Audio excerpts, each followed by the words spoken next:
Boa noite, pessoal. Boa noite.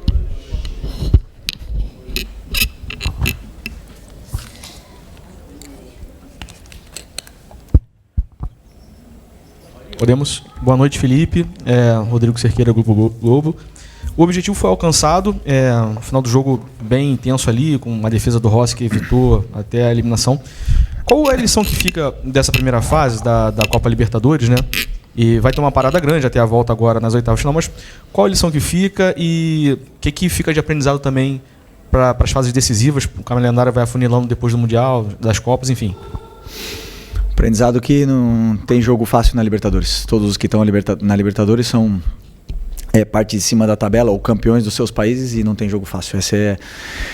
Isso é o que todos vimos, né? Na dificuldade que é ganhar um jogo na Libertadores. Mas até lá, até as oitavas ainda falta muito tempo. E cada jogo é um jogo diferente, é uma história diferente, é uma viagem diferente e até lá ainda, como eu falei, temos muito ainda para percorrer. Felipe, aqui, boa noite. Boa noite. Parabéns aí pela classificação mesmo, chorada, né? Difícil. Mas o que você acha que agora o Flamengo vai ter um tempo até as oitavas, o Super Mundial, ainda tem jogo no Campeonato Brasileiro? Assim, logo depois do jogo, eu sei que é difícil para pensar em qualquer outra coisa, mas o que, em princípio, você ressalta logo, o Flamengo precisa melhorar, você já detectou, para a próxima fase com adversários mais difíceis? Minha cabeça está unicamente agora no Fortaleza. Próximo jogo, domingo, um jogo onde a gente pode continuar vivos, né, no Campeonato Brasileiro, aí lutando pela parte de cima da tabela. Melhorar, sempre temos a melhorar. Todos os jogos nos dá pistas de onde a gente pode evoluir e melhorar como equipe.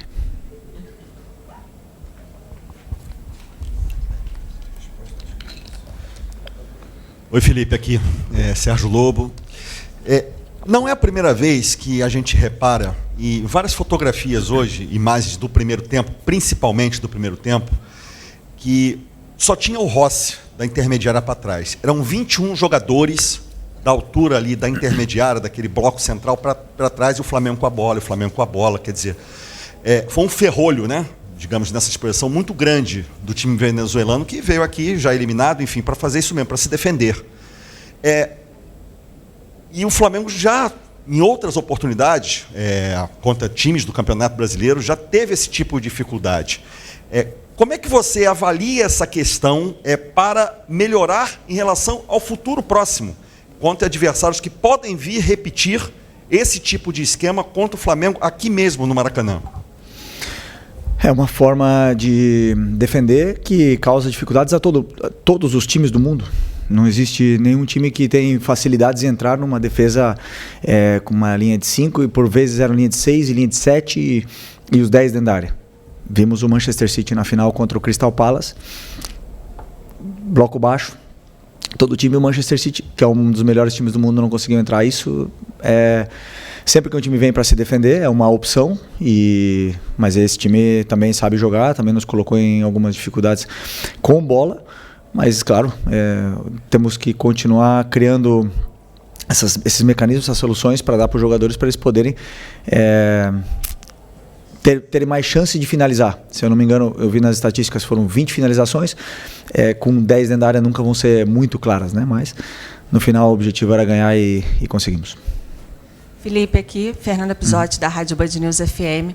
O Flamengo começou no primeiro tempo pressionando bastante, a gente já até te perguntei sobre isso, né, sobre a questão de cercar bem a área, e você tinha dito que faltavam jogadores determinantes, e no primeiro tempo o Flamengo também fez essa pressão e não conseguiu converter em gols, até saiu vaiado pela torcida, enfim. Mas o que eu queria ressaltar é a ansiedade. A gente notou um pouco, assim, um time um pouco ansioso, né? Especialmente no primeiro tempo, tentando abrir logo o marcador e não conseguiu. E aí isso foi complicando, você acha, o jogo do Flamengo? Assim como no final do segundo tempo, quando o Rossi faz a defesa, já estava todo mundo ali meio que desesperado, ali, mais ou menos? Não, bom, desesperado não é a palavra certa, mas já tinha... Enfim. É claro que havia ansiedade, claro que existia ansiedade. Sabíamos que tínhamos que ganhar para passar, tínhamos que conseguir um gol, fazer um jogo onde a gente conseguisse o resultado para poder passar. e essa ansiedade ela sempre vai existir dentro da nossa casa, na frente do nosso torcedor, com o Maracanã, com a torcida que mais cobra. Claro que existe essa ansiedade. Eu, como treinador, posso tentar o máximo possível tirar, mas dentro do campo os jogadores percebem, e como você bem falou, começamos com uma pressão forte. O time deles, eu sempre penso que no futebol é mais fácil destruir que construir. Destruíam bem nossas jogadas, nos bloquearam bastante e não conseguimos criar essas chances claras. E isso foi causando um pouco de nervosismo com bola. No intervalo tentei tranquilizar um pouco esse sentido, o time melhorou, encontrou o gol e ganhamos o jogo. No final, é normal também que time no mundo que não sofre finalizações, ou sei lá, que passa um jogo 90 minutos sem que chegue na nossa área. Chegaram por forma de escanteio, tivemos chances de tirar a bola, não tiramos, e no final sofremos, mas para isso também está um grande momento do Rossi aí. Felipe, aqui à sua esquerda. Queria saber de você se você considera o teu elenco de um tamanho ideal para uma temporada como essa de 2025, que você ainda tem, além das 3 principais competições, esse Super Mundial pela frente. E qual era também o teu sentimento nesses minutos finais da partida, com a pressão empregada pelo Deportivo Táchira, quando o técnico coloca atacantes em campo e ainda depende de uma defesa salvadora do Rossi, que até agora a gente nem sabe se estava impedido ou não, mas criou todo aquele frisson ali em torno daquele lance. Qual foi a primeira pergunta que você fez? Desculpa. Se você considera que teu elenco tem um tamanho ideal. Eu acredito que sim. Para mim, um elenco ideal tem que ter 25 jogadores. Com certeza, nessas janelas, né, de transferências, chegarão peças para reforçar, sairão outras, o que é absolutamente normal, e o que nós temos que continuar aumentando é a qualidade do elenco. O número de jogadores está suficiente. E depois o sentimento para mim de vitória, de orgulho heróico, 10 dentro da área defendendo e sabendo sofrer, e o goleiro depois saindo mais uma vez como herói. É uma vitória. Eu comemoro todas as vitórias da minha carreira, sempre. Não é fácil ganhar. E dou muito valor a ganhar, a passar, sem esquecer.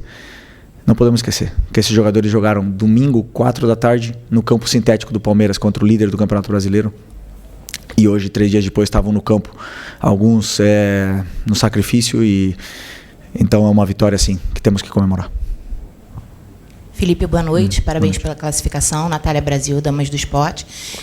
Aproveitando até o que você falou agora no final da sua resposta, você falou que alguns jogadores hoje foram para o campo com certo sacrifício. A gente tem o Alan voltando de lesão, o Gerson, né, ficou aquela dúvida ali, também precisou ser substituído. Então, queria entender a sua opção para os 11 iniciais que foram a campo, e também tentar entender um pouquinho o Deportivo Táchira não marcou nenhum ponto ao longo da fase de grupos. Você já falou que não existe jogo fácil, e eu concordo com você, principalmente na Libertadores, mas será que naquele momento ali não era talvez tentar colocar um time um pouquinho mais ofensivo? Queria entender por que você fez a escolha por um jogador, o Everton Araújo, que tem uma característica um pouco mais defensiva. Obrigada. Entendeu os seus primeiros 11 e a substituição? Não, vou responder essa aí primeiro. Um pouco mais ofensivo o time tinha. O time tinha Léo Ortiz, Léo Pereira e Alan, que ficavam atrás. Tinha Wesley e Alexandro, que passavam para o ataque. Gerson, que passava para o ataque. Michael, Arrascaeta, Pedro e Luiz Araújo. Atacando com 7 jogadores. Mais ofensivo que 7 jogadores, difícil. Muito difícil. Então, muitas das vezes tínhamos 6 e o lateral vinha por dentro. Então, como eu falei, muitas das vezes um adversário que se fecha com os 10 dentro da área, temos que tentar entrar por outras formas, com chute de fora da área, com cruzamentos, com bola parada. É o jeito de entrar numa defesa que tá tão fechada e tão bloqueado. Mas assim, colocar mais jogadores para o ataque. O Everton Araújo entrou depois. Essa é outra, né? Você perguntou do 11. Gerson, problema no joelho. Várias lesões, tivemos Bruno Henrique também, que chegou no jogo sem condições. Alan, que depois de 3 semanas parado voltou para o jogo hoje. Varela acabou de volante, Tivemos o Alexandre, que teve que repetir o jogo também, não estava nas melhores condições. Muitos jogadores, não vou lembrar todos, o Pedro voltando de lesão, vocês já sabem. Então tem todos esses jogadores para mim. Eu tenho que exaltar o meu elenco, os meus jogadores. Eu tenho que falar da força que eles têm, da ambição que eles têm, que eles querem ganhar, eles querem sempre o melhor, querem trabalhar, querem jogar todos e me deixa orgulhoso de liderar esses jogadores. Felipe, tudo bem? Boa noite aqui no meio. Gabriel Orfo, canal Papo Brasil, Rubro Negro, Revista Placar. Parabéns pela vitória. Felipe, a maioria dos times que o Flamengo enfrenta costuma jogar de uma forma mais retancada, digamos assim. Hoje o Tati já veio com uma linha de 5, como você falou, às vezes virava uma linha de 6 até uma linha de 7. Eu queria entender porque o Flamengo, muitas das vezes, acaba não finalizando de fora da área. A gente teve ao todo 4 chutes a gol de fora da área, nem todos passaram perigo, que eu me recordo, só os 2 do Alan, ainda no primeiro tempo. Por que o Flamengo encontra tanta dificuldade, muitas oportunidades para chutar de fora da área, às vezes a equipe não finaliza da forma que deveria finalizar, né? E também, já aproveitando, você perdeu a Arrascaeta, né? Para o jogo das oitavas, ele estava pendurado. Queria que você falasse um pouquinho, sei que ainda falta um pouquinho, mas como que vai ser a ausência desse jogador tão importante? Obrigado. Sobre o chute de fora da área, porque, primeiro, característica dos jogadores. Nós temos o Luiz Araújo, o Pedro, que tem característica de chutar de fora da área. E o resto é mais associativo, tem menos força no chute, ou não se sentem tão confortáveis, ou não tiveram chances claras de poder chutar de fora da área, porque também o adversário ele tenta bloquear. E quando o adversário tenta bloquear um chute de fora da área, abrem outros espaços, e eles optam por se associarem. Mas isso é uma escolha dos jogadores, né? Unicamente dos jogadores. A gente treina tudo, treina chutes dentro da área, tabelas, chute de fora da área, treina tudo, e o jogador dentro do campo é o que toma as decisões. E pro Arrascaeta na volta, nunca é desculpa, né? As lesões ou suspensões, então temos um elenco qualificado para poder fazer um grande jogo sem ele. Felipe aqui, Thiago Lima do GE, parabéns pela classificação. Felipe, eu queria aproveitar um pouquinho que você citou a questão de ansiedade e fazer um comparativo com o Palmeiras, que vem numa era vencedora com o Abel, e o Abel Ferreira fala muito dessa questão de força mental do grupo. Você acha que isso é algo que o Flamengo ainda tem a evoluir em questão de força mental durante o tempo todo dos jogos? E só me permite uma segunda pergunta, como é que está a sua expectativa de reforços do departamento médico? Pulgar, De La Cruz, estão perto de voltar? Sobre a força mental do grupo, não podemos esquecer que esse grupo foi campeão da Copa do Brasil, esse mesmo grupo, com uma força mental muito grande, vencendo com 1 a menos no campo do Corinthians. Não podemos esquecer que ganhamos na casa do Atlético Mineiro, que era finalista da Libertadores. Não podemos esquecer que esse grupo tem uma força mental muito grande, que ganhou a Supercopa do Brasil esse ano, ganhou o Campeonato Carioca, vem brigando pela liderança. Existem jogos que podem gerar certa ansiedade, principalmente pela forma como o adversário se coloca no campo, pelo ambiente que é gerado antes do jogo e pelo que está em jogo, né? Quando a pressão ela é muito grande, claro que a ansiedade joga junto, e pode ter certeza que o Palmeiras também passa por ansiedade, o Corinthians, o Atlético Mineiro, todos os times passam por momentos de ansiedade durante o ano, por altos e baixos durante o ano, e no final vence o melhor. Por isso eu valorizo tanto essa vitória, porque eu sei o esforço que eles fizeram domingo no jogo no campo do líder do Campeonato Brasileiro, e hoje, quarta-feira, estavam aqui outra vez dando a vida no campo para poder vencer esse jogo. E eu, repito, comemoro as vitórias. E sobre os lesionados, o Eric deve estar na reta final. O Vinha ainda precisa um pouco mais de treinamento. Quem mais? O Plata acredito que vai faltar ainda bastante. Aí, quem mais? O De La Cruz também é uma lesão mais longa, mas isso é o médico que tem que explicar, né? Mas é uma lesão mais longa, não esperamos ele a curto prazo. Profe, por acá, Javier Escalante de Venezuela. ¿Le sorprendió la propuesta del Deportivo Táchira en este partido tan clave para ustedes? ¿Y cuál fue la clave final para poder sacar el partido adelante? Gracias. Espanhol ou português? Espanhol. Espanhol.